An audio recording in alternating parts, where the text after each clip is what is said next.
Bueno, bienvenidos a esta nueva emisión de Alguien Tenía que Decirlo. Bueno, mi nombre es Johnny Cortés y habíamos hecho una pausa en estas entregas porque la verdad que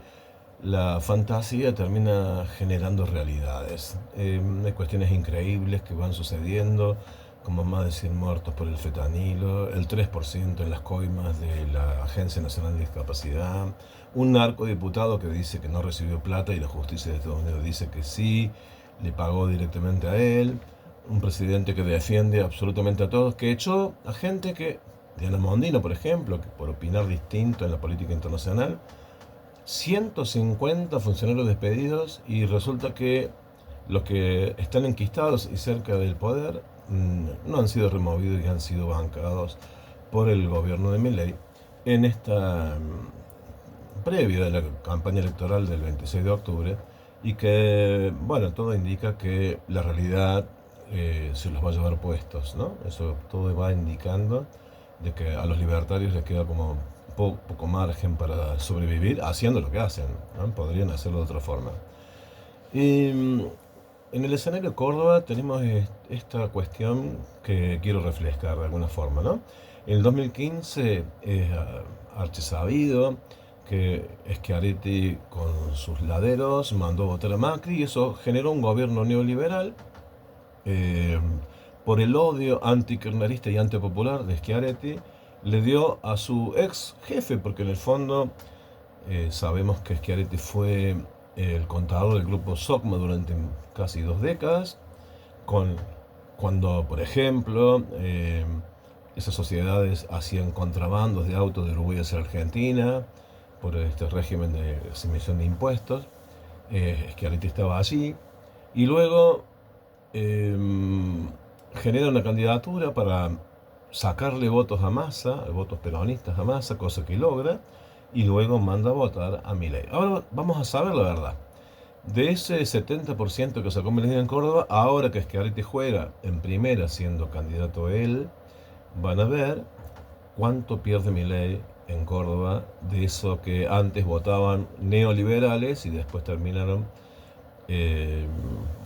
bueno, votando por Schiaretti. Vamos a ver cuando contemos las mesas del 26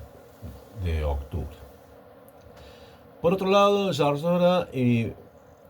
el mismo Schiaretti se cansaron de decirle que había que darles herramientas de gobernabilidad a Milei para que, como echarle nafta a las motosierra que atacó a los más pobres, a los vulnerables, a los derechos,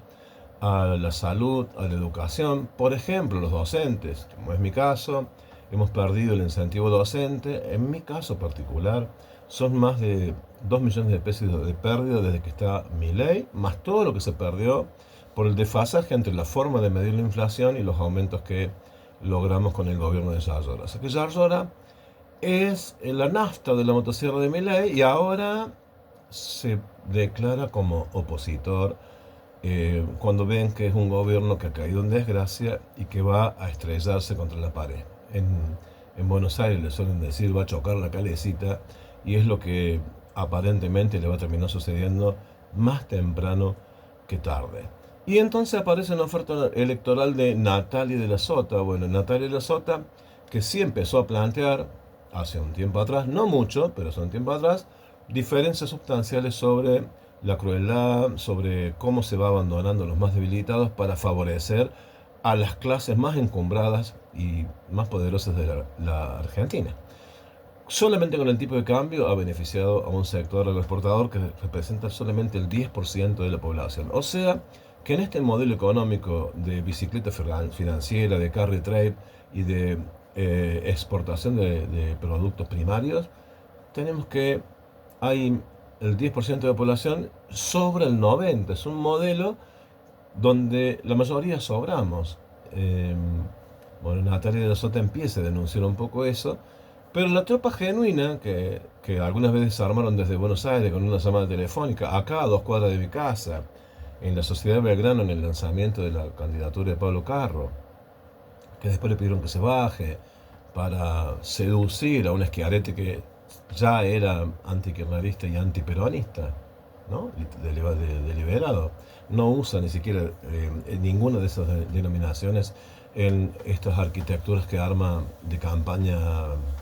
personal. Bueno, esa opción de la fuerza de Grabois con Cote San Pedro y Pablo Carro van a tener una incidencia eh, pobre, producto de la falta de construcción de todos estos años de los dirigentes del espacio kirchnerista, peronista, en esta Córdoba que fue como abandonada desde Buenos Aires, y así le ha dado Córdoba ese triunfo a los gobiernos neoliberales. Bueno, hoy vamos a ver cuánto rasca Schiaretti de este potencial que tenía antes Macri y después Milei, y cuánto le resta al cordobesismo Natalia de la Sota en esta elección, para ver si hay alguna proyección hacia adelante, como algún cambio. Los grandes perdedores, bueno, sabemos, el PRO desapareció, el radicalismo completamente desapareció, la izquierda sigue conservando entre 3 y 5 puntos a escala nacional, pero con un país devastado, destruido, endeudado. Nosotros pensamos con algún grupo de docentes que nos solemos juntar a comer de vez en cuando y que nos apasiona la política desde el lugar donde nos toca, que habría que generar una ley donde sea el pago de la deuda externa, no lo que te pide el fondo que le dio créditos a Macri y a Milei, que entre los dos superan los 100.000 millones de dólares, que son completamente impagables. Generar que sea un porcentaje del Producto Bruto Interno, o sea, mientras uno mejor va prosperando, cuando el país va mejorando su economía, bueno, ese porcentaje va a crecer y se va a poder devolver ese crédito. Pero además creo que hay que revisar las condiciones y las formas por las cuales se dieron esos créditos,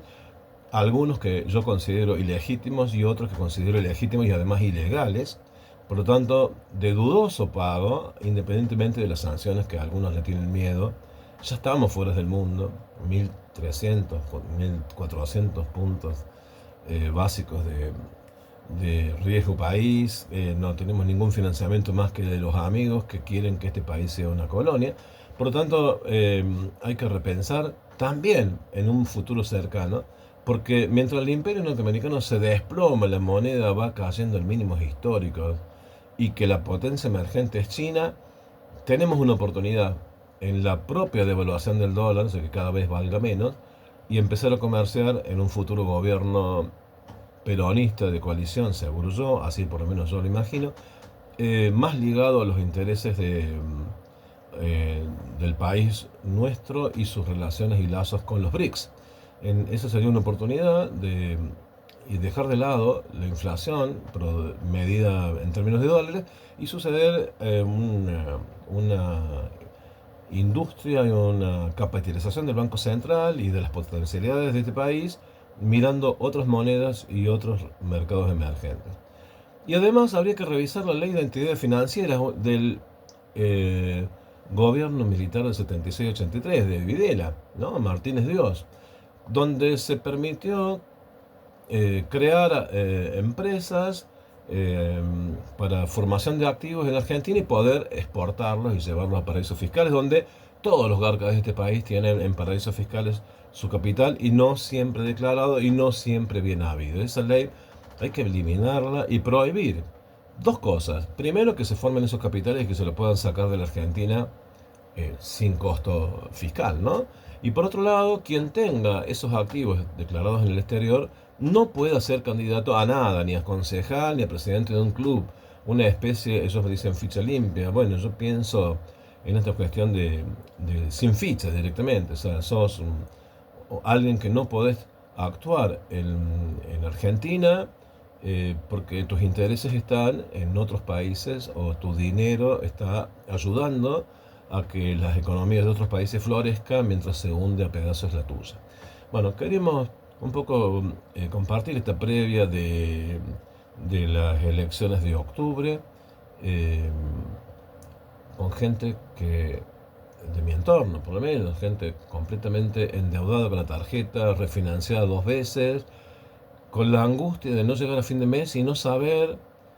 la manera de llegar, con gente que se autoexplota, trabajando además, después de fuera de hora en un Uber, Si uno mira en los docentes, los estados, ve que venden Avon, que venden Mary Kay, que venden platos, que venden bazar, que venden el alma para tratar de llegar a fin de mes. Esto no puede seguir sucediendo, no puede seguir ocurriendo, porque en los sectores urbanos marginales esa realidad es mucho más cruel, que genera muchísima angustia y malestar social. Eh, si los dirigentes nacionales fuesen un poquito más responsables, se darían cuenta que estamos en un proceso pre-revolucionario. Cuando digo algunos se ríen, algunos compañeros míos, pero cuando las desigualdades entre los que más tienen y los que menos tienen se distancian, ocurren justamente estos episodios de violencia social, que en este caso es ejercida por el Estado y que en algún momento la sociedad terminará devolviendo. Y tienen la posibilidad de que no suceda porque justamente hay elecciones, porque si no, en este nivel de angustia generalizado, yo no sé eh, si aguantaría para mucho más esta cuestión. Así que, bueno, seguimos con este ciclo, algunas cosas que los medios de Córdoba no dicen y que uno, bueno, intenta desde una humilde posición de un intento de intelectualidad, tratar de reflejar lo que uno piensa, lo que uno ve, lo que uno percibe, lo que uno analiza, en estos que hemos denominado Alguien tenía que decirlo. Mi nombre es Johnny Cortés y en breve vamos con otra entrega de este ciclo, siempre y cuando los medios sigan eh, acomodados alrededor del calor del poder y olvidándose del pueblo, de los sectores más desposeídos, de los sectores más desfavorecidos. Nos vemos.